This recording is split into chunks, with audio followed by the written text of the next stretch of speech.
রাসূলের এক সাহাবী হযরত আলী রাদিয়াল্লাহু তাআলা আনহু একবার যুদ্ধের ময়দানে যুদ্ধের জন্য গিয়েছিলেন। যুদ্ধের ময়দানে গিয়ে পায়ের মধ্যে তীর গেঁথে গিয়েছিল। আল্লাহ রাসূলের সাহাবী হযরত আলী রাদিয়াল্লাহু তাআলা আনহু যুদ্ধের ময়দানে গিয়ে পায়ের মধ্যে একটি তীর বসে গিয়েছিল, তীর গেঁথে গিয়েছিল। সে তীরটা বের করা যায় না, এত ব্যথা। আল্লাহর পয়গম্বর সাহাবীদের ডাক দিয়ে বলেন, হে সাহাবী, এখন তোমরা আলীর পা থেকে তীরটা বের করিও না, কারণ অনেক ব্যথা অনুভব করতেছে।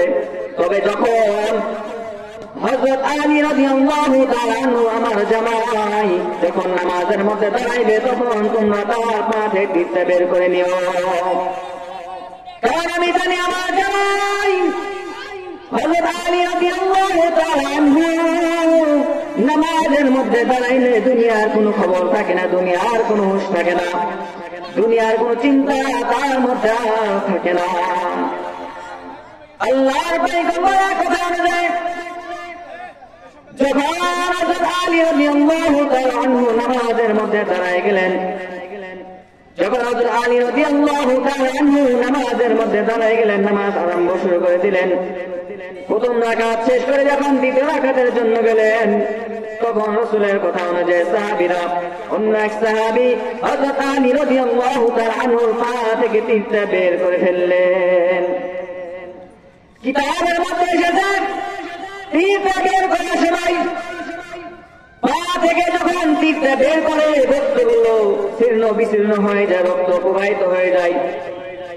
হযরত আলী রাদিয়াল্লাহু তাআলা আনহু নামাজ পড়তেছিলেন, এই মুহূর্তে তার পা থেকে তীরটা বের করে ফেললেন, অথচ হযরত আলী রাদিয়াল্লাহু তাআলা আনহু একটু টেরও পেলেন না। নামাজ শেষ হওয়ার পর হযরত আলী রাদিয়াল্লাহু তাআলা আনহু তাকায় দেখলেন তার পায়ে যে তীরটি বেরিয়েছিল, এই তীরটি আর পায়ের মধ্যে নাই, এবং তাকায় দেখে পায়ের নিচে এত পরিমাণ রক্ত, পুরো রক্ততে রঞ্জিত হয়ে গেছে। আলী রাদিয়াল্লাহু তাআলা আনহু ডাকতেন, তীরটা কই? আল্লাহর পয়গম্বর বলেন, আমার কথা অনুযায়ী অন্য এক সাহাবী তোমার পা থেকে তীরটা বের করে ফেলেছে।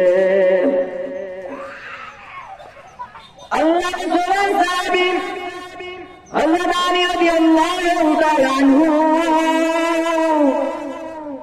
হযরত আলী রাদিয়াল্লাহু তাআলা আনহু বলেন, আল্লাহর কসম, এই তীরটা আমার পা থেকে বের হয়েছে, আমি বিন্দু পরিমাণও টের পাই নাই।